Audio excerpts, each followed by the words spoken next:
Story Modi की, जिन्होंने अनिकेत राम रखकर घर छोड़ा, कश्मीर में आतंकवादियों को ललकारा, किससे जिनसे तैयार हुआ ब्रांड मोदी।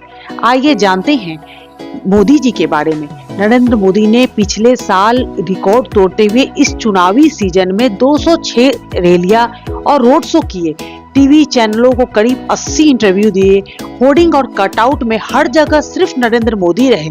पूरा कैंपेन मोदी की गारंटी पर फोकस था। उन्होंने कहा कि अभी तक जो किया ट्रेलर था, पिक्चर अभी बाकी है। विपक्ष ने इस चुनावी सीजन नरेंद्र मोदी पर फंड्स रोकने, 2 सीएम को जेल भेजने के आरोप लगाए। मोदी के शासन में महंगाई, बेरोजगारी का मुद्दा उठाया गया। मोदी को तीसरा टर्म मिला तो संविधान बदलने की आशंका जताई। जनता से मोदी की तानाशाही के खिलाफ वोट देने की अपील की। 2024 लोकसभा चुनाव में ब्रांड मोदी क्रेन में है। ज्यादातर एग्जिट पोल उनकी जीत की हैट्रिक का अनुमान लगा रहे हैं। तो मैं हूं अंजू सिंह, अंजू फैक्ट चैनल में आप सभी का स्वागत है। आज हम 73 साल के नरेंद्र मोदी के ऐसे रोचक किस्सा के बारे में विस्तार से जानेंगे जिसने मोदी को मोदी बनाया। और वीडियो के लास्ट वाला पार्ट सुनकर तो आप समझ जाएंगे कि मोदी मुसलमानों को कभी नुकसान नहीं पहुंचाते, सिर्फ हमारे हिंदू धर्म जो हमारे भारत देश की पहचान है उसको मिटने नहीं देंगे, ऐसी कोशिश उनकी रहती है। तो आइए नरेंद्र मोदी के कुछ ऐसे ही किस्से के बारे में जानते हैं। नंबर 1 दोस्तों, कहानी उस समय से शुरू होती है जब 1948 में महात्मा गांधी की हत्या के बाद राष्ट्रीय स्वयंसेवक संघ यानी आरएसएस पर बैन लगा। देश भर में 20,000 से ज्यादा स्वयंसेवकों को गिरफ्तार कर लिया गया। 1949 में संघ से बैन हटा तो नए सिरे से इसका विस्तार शुरू हुआ। गुजरात में इसकी जिम्मेवारी लक्ष्मण राव इनामदार को मिली। वकील साहब नाम से मशहूर इनामदार ने शाखाएं बढ़ाई और जमीनी कार्यकर्ता तैयार किए। 1958 में दिवाली के दिन वकील साहब वडनगर में नए बालक स्वयंसेवकों को शपथ दिलाते हैं और संबोधित करते हैं। उनकी बातों से 8 साल का एक लड़का इतना प्रभावित हुआ कि अलग से मिलने पहुंच गया। इस लड़के का नाम था नरेंद्र मोदी। नरेंद्र के पिता दामोदर दास मूलचंद मोदी वडनगर रेलवे स्टेशन पर चाय की दुकान चलाते थे और उनकी माँ हीराबेन गृहिणी थी और घर खर्च में मदद करने के लिए छोटे मोटे काम किया करती थी। नरेंद्र मोदी के बारे में कुछ कहानी और किस्से उनसे जुड़े कुछ लोग बताते हैं, जिनमें से उनके एक टीचर संस्कृत के प्रहलाद पटेल हैं, जो एक इंटरव्यू में बताते हैं, मोदी मुझे एक साधारण छात्र के रूप में याद है, लेकिन डिबेट और रंगमंच में उनकी खासी रुचि थी। उम्र बढ़ने के साथ नरेंद्र के मन में नए विचार पैदा हुए। उनका मन घर के दायरे से बाहर जाने लगा। उसने अपना उपनाम अनिकेत रख लिया। अनिकेत का अर्थ होता है जिसका घर नहीं होता। इसी तरह नरेंद्र मोदी के बड़े भाई सोम भाई कहते हैं, एक बार नरेंद्र ने तेल और नमक खाना बंद कर दिया तो हमें लगा वो एक वैद्य बनने की मिशन पर है। जीवनी Narendra Modi the game changer के में वरिष्ठ पत्रकार सुदेश के वर्मा लिखते हैं कि बचपन में अक्सर नरेंद्र शर्मिष्ठा झील पर खेलने जाया करते थे। एक बार उन पर मगरमच्छ ने हमला कर दिया। 9 टाँके लगाने पड़े। टाँकों के निशान अभी भी उनके बाएं पैर पर है। सुरेंद्र के वर्मा लिखते हैं, जब नरेंद्र मोदी 14 साल के थे तब एक ज्योतिषी ने कहा था यह लड़का या तो एक बड़ा संत बनेगा या एक बड़ा राजनेता। दोस्तों, उनके शादी के बारे में भी बहुत सारी बातें की जाती है। आइए उनके शादी के बारे में 2-4 बात जान लें। शादी की रस्में तो पूरी की, फिर उन्होंने घर आखिर क्यों छोड़ दिया? द कारवा मैगजीन की एक रिपोर्ट के मुताबिक वडनगर की खाची जाति की परंपरा में शादी 3 चरण में होती है। 3-4 साल की उम्र में सगाई, 13 की उम्र में शादी और 18 से 20 की उम्र में गौना। नरेंद्र मोदी ने 13 साल की उम्र में ब्राह्मणवाड़ा गांव की जसोदा बेन के साथ शादी की रस्में पूरी कर ली, लेकिन गौना होने से पहले ही उन्होंने 17 की उम्र में बड़े उद्देश्य के साथ तलाश में घर छोड़ दिया। नरेंद्र मोदी कलकत्ता में रामकृष्ण मिशन के बेलूर मठ गए, लेकिन ग्रेजुएट नहीं होने की वजह से उन्हें संन्यास नहीं दिया गया। इसके बाद मोदी पूर्वोत्तर, अल्मोड़ा, हिमालय, दिल्ली और राजस्थान गए। उन्होंने सबसे ज्यादा वक्त हिमालय के गरुड़ चिट्टी में बिताया है। करीब 2 साल बाद मोदी वापस वडनगर लौटे, लेकिन 17 दिन में ही फिर घर छोड़ दिया। वे अहमदाबाद पहुंचे और अपने चाचा की कैंटीन पर काम करने लगे। जी तोड़ मेहनत और आपदा में अवसर। नरेंद्र मोदी के बारे में कहा जाता है कि अहमदाबाद में एक बार फिर मोदी की मुलाकात संघ के प्रचारक वकील साहब से हुई। उन्होंने संघ कार्यालय में डॉक्टर हेडगेवार भवन में उन्हें रहने का इंतजाम किया। विश्वास नहीं करेंगे, मोदी कभी भी नेता तो बनना ही नहीं चाहते थे। वो हमेशा से हिंदू धर्म के बारे में प्रचार और प्रसार करना चाहते थे। लेकिन वकील साहब के मिलने के बाद में वकील साहब मोदी को अपना पुत्र मानने लगे और मोदी उन्हें अपना गुरु, पहले नियमित सेवक, फिर वकील साहब के सहायक, फिर शाखाओं के प्रभारी और फिर प्रचारक बन गए।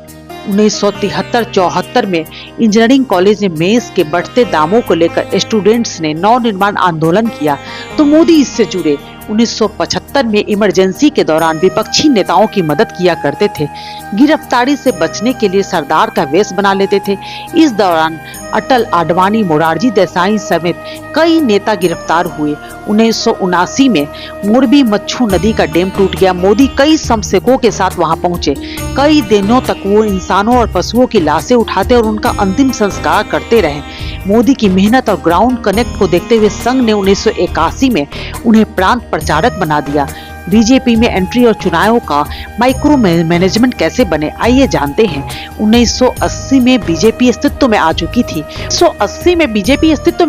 1986 में आडवाणी बीजेपी के राष्ट्रीय अध्यक्ष बने तो उन्होंने मोदी को पार्टी में गुजरात इकाई संगठन सचिव बना दिया। यहीं से राजनीति में उनकी एंट्री हुई। 1987 के अहमदाबाद निकाय चुनाव उनकी पहली राजनीतिक चुनौती थी। मोदी ने पोलिंग बूथों को वोट बैंक के आधार पर 3 कैटेगरी में बांटा, ए, बी और सी। कमजोर बूथ पर ज्यादा फोकस किया। बीजेपी ने 127 में से 67 सीटें जीतकर बहुमत हासिल किया। बीजेपी ने इसी स्ट्रेटजी से सूरत, वडोदरा और राजकोट के निकाय चुनाव भी जीते। वरिष्ठ पत्रकार अजय सिंह अपने किताब the architect of the new BJP, how Narendra Modi transformed the party में लिखते हैं, मोदी ने ऐलान किया कि जिसे भी विधानसभा चुनाव लड़ने की दावेदारी करनी है वे रथ नुमा गाड़ी को बीजेपी के झंडे और नारों से सजाकर यात्रा करते हुए अहमदाबाद आए। सैकड़ों रथ हफ्ता की यात्रा करके अहमदाबाद पहुंचते हैं। उन्हें टिकट मिला या नहीं मिला, लेकिन बिना किसी लागत के बीजेपी का प्रचार हो गया। दोस्तों, मोदी ने लंबे नारों की प्रथा तोड़ते हुए छोटे छोटे नारे गढ़े। उन्होंने एक पेंटर खोजा और उसे दीवारों पर अब तो बस भाजपा नारा लिखने के लिए कहा। इस माइक्रो मैनेजमेंट की बदौलत से लोकसभा चुनाव 1979 में बीजेपी ने गुजरात की 14 में 11 सीटें जीती। वहीं 1990 के विधानसभा चुनाव में जनता दल के साथ गठबंधन कर बीजेपी ने 182 में से 68 सीटों पर जीत हासिल की और गठबंधन की सरकार बन गई। दोस्तों, इस तरह से देश में राम जन्मभूमि आंदोलन जोर पकड़ रहा। सितंबर 1990 में बीजेपी के राष्ट्रीय अध्यक्ष लाल कृष्ण आडवाणी ने सोमनाथ से अयोध्या तक रथ यात्रा निकाली। गुजरात में यात्रा की जिम्मेवारी नरेंद्र मोदी को मिली। ऐसे लिखते हैं, आडवाणी की रथ यात्रा की हर छोटी सी छोटी बातों मोदी की नजर में थी। रथ यात्रा की रूट, दिक्कतों, व्यवस्थाओं के बारे में मोदी को पूरी जानकारी थी। गुजरात में उमड़े जन सैलाब को देखते हुए प्रमोद महाजन ने आडवाणी से कहा, महाराष्ट्र में इस तरह की रिस्पांस की उम्मीद मत करिएगा। महाराष्ट्र में यात्रा की जिम्मेवारी महाजन के पास था। 1991 में तत्कालीन बीजेपी अध्यक्ष मुरली मनोहर जोशी ने कन्याकुमारी से श्रीनगर तक एकता यात्रा निकाली। उसके कोऑर्डिनेशन और रूट की जिम्मेवारी नरेंद्र मोदी को सौंपी गई। एकता यात्रा के दौरान 24 जनवरी 1992 को श्रीनगर में मोदी ने कहा, लाल चौक में पोस्टर लगे, जिसने अपनी मां का दूध पिया हो वो श्रीनगर के लाल चौक में तिरंगा फहराए। अगर वो जिंदा वापस आ जाएगा तो आतंकवादी उसे इनाम देंगे। आतंकवादी कान खोलकर सुन ले, गाजे बाजे के साथ आ रहे हैं लाल चौक। तुम्हारे पास जितना गोला बारूद हो तैयार कर लेना। तुम्हारे पास जितनी गोलियां हैं AK-47 से भर कर रख लेना। 26 जनवरी को फैसला हो जाएगा किसने अपनी मां का दूध पिया है। 26 जनवरी 1992 को मुरली मनोहर जोशी और नरेंद्र मोदी समेत कई कार्यकर्ताओं ने लाल चौक पर तिरंगा झंडा फहराया। इन यात्राओं ने मोदी को नेशनल लीडरशिप का चहेता बना दिया। जब नरेंद्र मोदी गुजरात बीजेपी में संगठन महामंत्री का पद संभाल रहे थे, तब पार्टी में केशुभाई पटेल और शंकर सिंह वाघेला का दबदबा था। मोदी ने संगठन के अंदरूनी मामलों में केशुभाई का साथ देना शुरू कर दिया। वे उन्हें अपना राजनीतिक गुरु भी मानते थे। वाघेला ने कारवां मैगजीन में आगे बताते हैं कि मोदी समूह के लोगों से हमेशा अलग काम करने की कोशिश करते थे। अगर हम लंबी बाह का कुर्ता पहनते हैं तो वो छोटी बाह का पहन लेते थे। जब हम खाकी निक्कर पहनते थे तो वो सफेद निक्कर पहन लेते थे। मुझे याद है एक दिन जब गोलवलकर आए तो उन्होंने सबके सामने मोदी से छठी हुई दाढ़ी रखने के बारे में सवाल किया। 1995 के गुजरात विधानसभा चुनाव में बीजेपी जीती और केशुभाई के नेतृत्व में सरकार बनी। उन्होंने अपने मंत्रिमंडल में वाघेला खेमे की जगह नहीं दी, वाघेला ने बगावत कर दी। मसला इतना बड़ा था कि अटल बिहारी वाजपेयी को अहमदाबाद में कैंप करना पड़ा। 2 दिन के मान मनौवल के बाद शंकर सिंह वाघेला की शर्तों को पार्टी आलाकमान ने मान लिया। इसके चलते नरेंद्र मोदी को राजनीतिक वनवास मिला और उन्हें राज्य की पॉलिटिक्स से हटाकर दिल्ली में राष्ट्रीय सचिव बना दिया गया। दिल्ली में रहकर आखिर उन्होंने कैसे बनाया गुजरात का रास्ता, आइए जानते हैं। 1995 से 1997 तक गुजरात की राजनीतिक में उठापटक जारी रही। 1998 में फिर से विधानसभा चुनाव हुए और 4 मार्च 1998 को केशुभाई पटेल दूसरी बार राज्य के सीएम बने। इसी बीच दिल्ली में रह रहे नरेंद्र मोदी गुजरात जाने का रास्ता बना रहे थे। वे अक्सर संघ के मुख्यालय केशव कुंज में ही देखे जाते थे। कहा जाता है कि नरेंद्र मोदी ने केशुभाई के खिलाफ दिल्ली में माहौल बनाना शुरू कर दिया था। मोदी की आखिर मेहनत रंग लाई और बीजेपी आलाकमान ने केशुभाई को पदमुक्त करने का फैसला कर लिया। इसके बाद गुजरात के लिए नए सीएम की खोज शुरू हुई, जिसमें मोदी के संग अटल और आडवाणी से रिश्ते कम आए। 1 अक्टूबर 2001 को नरेंद्र मोदी एक टीवी पत्रकार के दाह संस्कार में गए थे। इसी वक्त उनके पास 7 रेडकोश यानी प्रधानमंत्री आवास से फोन आया। तत्कालीन पीएम अटल बिहारी वाजपेयी ने मोदी को मिलने बुलाया था। शाम होते ही मोदी पीएम आवास पहुंच गए और उन्होंने अटल से मुलाकात की। इस दौरान अटल ने कहा, दिल्ली में पंजाबी खाना खाकर तुम काफी मोटे हो गए हो, फिर से गुजरात लौट जाओ। बाद में नरेंद्र मोदी ने एक इंटरव्यू में बताया था कि मुझे तब तक ये अंदाजा नहीं था, अटल जी मुझे गुजरात का मुख्यमंत्री बनाना चाहते हैं। French political scientist Christophe Jaffrelot लिखते हैं, मोदी ने अटल से कहा, यह मेरा काम नहीं है, मैं 6 साल तक गुजरात से दूर रहा हूँ, मैं मुद्दों से परिचित नहीं हूँ, मैं वहाँ क्या करूँगा, यह मेरी पसंद का क्षेत्र नहीं है, मैं किसी को नहीं जानता। आखिरकार अटल के आदेश को मोदी टाल नहीं सके और 7 अक्टूबर 2001 को नरेंद्र मोदी ने गुजरात के 14वें मुख्यमंत्री के तौर पर शपथ ली। इसके बाद पीएम मोदी के इलेक्ट्रॉनिक जर्नी की शुरुआत हुई। नरेंद्र मोदी न कभी विधायक रहे थे और न मंत्री, सीधा सीएम बन गए थे। उन्होंने सरकारी मशीनरी और ब्यूरोक्रेसी को समझने की तरकीब निकाले। अजय सिंह आगे लिखते हैं, एक बार गुजरात के सभी कलेक्टरों की 2 दिवसीय कॉन्फ्रेंस का आयोजन हुआ। उसमें नए सीएम मोदी को भी न्योता दिया गया। मोदी ने न्योता इस शर्त पर स्वीकार किया कि कॉन्फ्रेंस में वे केवल पर्यवेक्षक के तौर पर शामिल होंगे। कॉन्फ्रेंस हॉल के ठीक पीछे की सीट पर बैठकर मोदी ने ये समझने की कोशिश की कि कलेक्टर और सीनियर अधिकारी कैसे एक दूसरे की बातचीत करते हैं, जिला, तालुका, गांव स्तर की समस्याओं पर चर्चा करते हैं और उनका उपाय खोजते हैं। कॉन्फ्रेंस के आखिर में मोदी ने कहा, मैं घुमक्कर हूँ, एडमिनिस्ट्रेशन को सीखने और विकास पर निगरानी रखने के लिए मैं पूरे राज्य में घूमूंगा।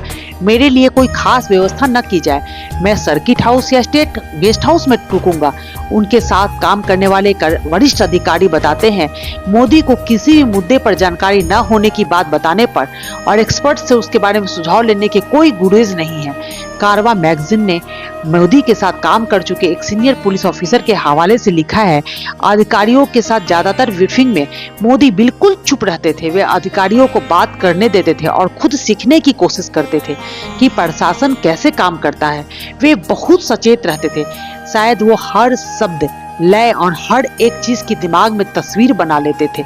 27 फरवरी 2002 गुजरात के गोधरा रेलवे स्टेशन से कुछ दूर साबरमती एक्सप्रेस ट्रेन की 76 बोगी में आग लग गई। इसमें 59 लोगों की मौत हो गई। अधिकांश लोग अयोध्या से बाबरी मस्जिद विध्वंस की 10वीं सालगिरह मनाकर लौट रहे थे। शुरुआती जांच में कहा गया कि ये आग मुसलमानों ने लगाई है। इसके कुछ ही घंटों के भीतर राज्य के कई इलाकों में दंगे भड़क गए, सैकड़ों लोगों की मौत हुई। स्थिति पुलिस के नियंत्रण से बाहर हो गई, सेना को बुलाना पड़ा।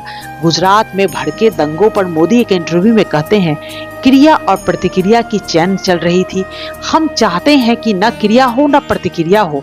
स्थिति का जायजा लेने आए तत्कालीन प्रधानमंत्री अटल बिहारी वाजपेयी ने एक प्रेस कॉन्फ्रेंस में कहा, मुख्यमंत्री के लिए ये मेरा सिर्फ एक संदेश है, वह राजधर्म का पालन करे। वाजपेयी के बगल में बैठे नरेंद्र मोदी तुरंत बोल दे रहे हैं, हम भी वही कर रहे हैं साहब। वाजपेयी ने आगे कहा, मुझे विश्वास है नरेंद्र भाई यही कर रहे हैं। वरिष्ठ पत्रकार राजदीप सरदेसाई अपने किताब 2014 इलेक्शन द चेंज इंडिया में लिखते हैं, वाजपेयी के प्रिंसिपल सेक्रेटरी ब्रजेश मिश्रा ने बताया, वाजपेयी चाहते थे कि मोदी इस्तीफा दे दे। 2004 के आम चुनाव में करारी हार के बाद वाजपेयी ने एक इंटरव्यू में कहा, मोदी उस समय न हटाना मेरी एक सबसे बड़ी गलती थी। 3 अक्टूबर 2008 को रतन टाटा ने पश्चिम बंगाल के सिंगूर में अपनी कार फैक्ट्री बंद करने का ऐलान किया। वहां किसान इसके खिलाफ 2 साल से प्रदर्शन कर रहे थे। मोदी अपने भाषणों में बताते हैं, मैं टाटा को एक SMS भेजा कि गुजरात में आपका स्वागत है। 4 दिन बाद टाटा ने ऐलान किया कि वे गुजरात में अपना नैनो प्लांट लगाएंगे। मोदी की सरकारी नीतियों की वजह से कई कंपनियों ने गुजरात की दौड़ लगा दी। बतौर सीएम अपने आखिरी कार्यकाल में मोदी ने पूरे गुजरात में सद्भावना यात्रा निकाली थी। राष्ट्रीय राजनीति को लेकर उनका महत्वाकांक्षी इरादे पहली बार इस रैली के जरिए सामने आई। मोदी ने गुजरात व्यापार मंडल को बढ़ावा देकर गुजरात मॉडल को देश भर में मुद्दा बना दिया। Modi means business. अब व्यापारियों में, बिजनेसमैन में मोदी की एक अलग ही साख बन गई थी। मोदी ने गुजरात में व्यापार मॉडल को बढ़ावा देने के लिए गुजरात मॉडल को देश भर में मुद्दा बना दिया था। मार्च 2021 में टाइम मैगजीन ने मोदी मीन्स बिजनेस शीर्षक से कवर स्टोरी छापी थी। नरेंद्र मोदी ने गुजरात का उदाहरण देते हुए केंद्र की मनमोहन सरकार को घेरना शुरू कर दिया। मोदी भ्रष्टाचार, महंगाई, डॉलर के मुकाबले रुपए की गिरती कीमत पर मनमोहन सरकार के खिलाफ बयान दे रहे थे। एक बार जब सीएम मोदी के भाषण से दिल्ली हिल गई, ये किस्सा भी आपको सुनाते हैं। 6 फरवरी 2013 को दिल्ली के Shri Ram college of commerce में एक आयोजन हुआ। पूरा हॉल प्रोफेसर, पत्रकारों और कॉमर्स के करीब 2000 छात्रों से खचाखच भरा था। मुख्य वक्ता गुजरात के सीएम नरेंद्र मोदी थे। मोदी ने भाषण देना शुरू किया। मैं गुजरात की धरती से आ रहा हूँ, मैं महात्मा गांधी और सरदार पटेल की भूमि से आ रहा हूँ। फिर 75 मिनट तक बिना किसी नोट्स के पूरे कॉन्फिडेंस से बोलते रहे। उन्होंने मनमोहन सरकार को आड़े हाथों लिया और गुजरात मॉडल की तारीफ की। मोदी के भाषण के बाद स्टूडेंट्स ने मोटिवेशनल से मिलता जुलता एक नया शब्द खोजा, मोटिवेशनल। वरिष्ठ पत्रकार राजदीप सरदेसाई अपनी किताब 2040 the election that change India में लिखते हैं, मोदी की स्पीच को कई न्यूज चैनलों ने लाइव चलाया। अगले दिन देश के लगभग हर अखबार ने मोदी के नाम पर फ्रंट पेज पर हेडलाइन बनाई। टाइम्स ऑफ इंडिया ने Modi takes Delhi by storm, यानी कि मोदी ने दिल्ली हिलाई। कुछ दिनों बाद मोदी से मेरा राजदीप का मुलाकात हुआ। उन्होंने पूछा क्या फीडबैक है। उनकी स्पीच आकर्षक थी तो मैंने 10 में से 9 बोल दिए। मोदी ने पूछा क्यों 10 क्यों नहीं दो सकते तुम? अच्छे दिन से मोदी की गारंटी तक कहां से आई ये लहर, आइए जानते हैं। जून 2013 में गोवा में आयोजित बीजेपी राष्ट्रीय कार्यकारिणी की बैठक में राजनाथ ने मोदी को सेंट्रल कैंपेन कमेटी का चेयरमैन घोषित कर दिया। इससे नाराज आडवाणी ने इस्तीफा दे दिया। उन्होंने अपने पत्र में लिखा, बीजेपी दिशा भटक चुकी है। बाद में संघ के मनाने पर उन्होंने इस्तीफा वापस ले लिया।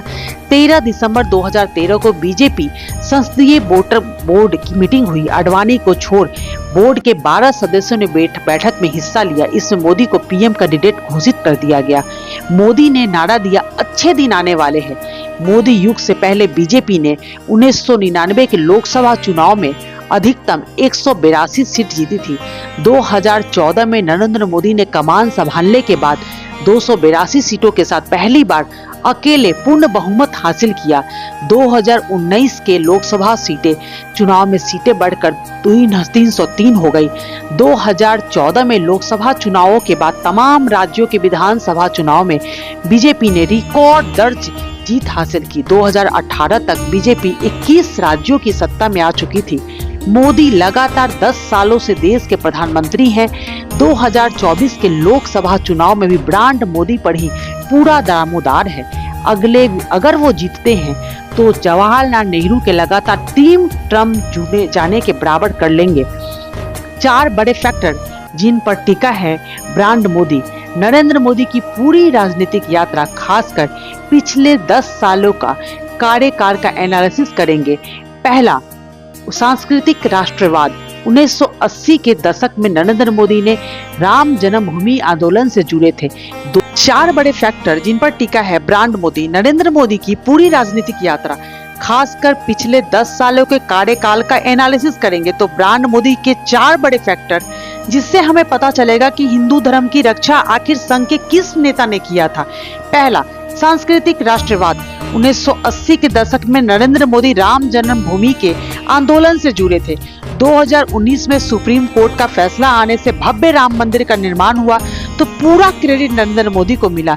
इसके अलावा मोदी के मंदिर मिशन में काशी विश्वनाथ कॉरिडोर, महाकाल लोक, केदारनाथ रेनोवेशन, 4 धाम प्रोजेक्ट शामिल रहे। नागरिकता संशोधन कानून में पड़ोसी देशों के लिए गैर मुस्लिमों को नागरिकता देने का रास्ता खोला। जम्मू कश्मीर के आर्टिकल 370 खत्म करने जैसा कदम उठाया जो दशकों से संघ के एजेंडे में शामिल था। लेखक नलिन मेहता के मुताबिक ये एक तरह से सांस्कृतिक राष्ट्रवाद है। ये हिंदुत्ववादी लोगों के लिए हिंदुओं के बड़े समूह से हिंदू मोदी को जोड़ता है। दूसरा, आर्थिक विकास।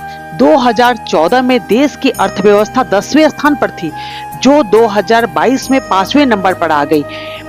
पीएम मोदी इसे उपलब्धि की तरह प्रचारित करते हैं। 2027 तक तीसरी बर्थ अर्थव्यवस्था और 2047 तक विकसित भारत बनाएंगे। हालांकि ये पहलू अभी एक प्रति व्यक्ति आय के मामले में भारत का नाम टॉप 100 देशों में भी नहीं आता। 31 मई 2023 को जारी सरकारी आंकड़ों के मुताबिक 2022-23 में प्रति व्यक्ति आय महज 98,374 रुपए ही है। तीसरा, निर्णायक नेतृत्व। 2016 में पीएम मोदी ने अचानक नोटबंदी का ऐलान कर दिया। जुलाई 2017 में जीएसटी लागू कर दिया गया। अगस्त 2019 में धारा 370 हटा दी गई।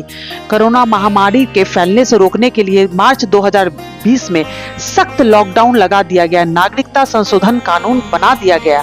ये सभी फैसले बैकफायर भी कर सकते थे। इसके लिए मजबूत और निर्णायक नेतृत्व की जरूरत थी। इसने भी ब्रांड मोदी को मजबूत बनाया। हालांकि किसानों के लंबे विरोध के बाद पीएम मोदी कृषि कानून को वापस लेना पड़ा। फोर्थ, फंड्स और पावर। मोदी की छवि एक तरह से एंटी करप्शन की है, जो न तो करप्शन करता है न ही करप्शन करने देता है। ऐसा कर मोदी खुद को एक ऐसा नेता दिखाते हैं जिसके लिए काम करना ही जीवन है। वे तर्क देते हैं कि वे किसके लिए पैसा कमाएंगे, उनके आगे पीछे कोई नहीं है। हालांकि मोदी के पीएम बनने के बाद से बीजेपी के संसाधन बढ़ते ही जा रहे हैं। बीजेपी देश भर में नए पार्टी ऑफिस बनाने वाली है। सबसे ज्यादा चंदा पाने वाली पार्टी है। पावर को लेकर मोदी पर आरोप लगता है कि वो अपने विरोधियों के खिलाफ ही कार्रवाई करते हैं। पावर को लेकर मोदी पर आरोप लगते हैं कि वो अपने विरोधियों के खिलाफ ही कार्रवाई करते हैं। 2014 से लेकर 2022 तक ईडी के रडार पर 121 नेताएं, जिसमें से 115 विपक्षी दल के नेता थे। 2024 लोकसभा चुनाव में एक बार फिर ब्रांड मोदी दांव पर है। कल यानी 4 जून को साफ हो जाएगा कि क्या इस बार भी मजबूती से चला मोदी का जात।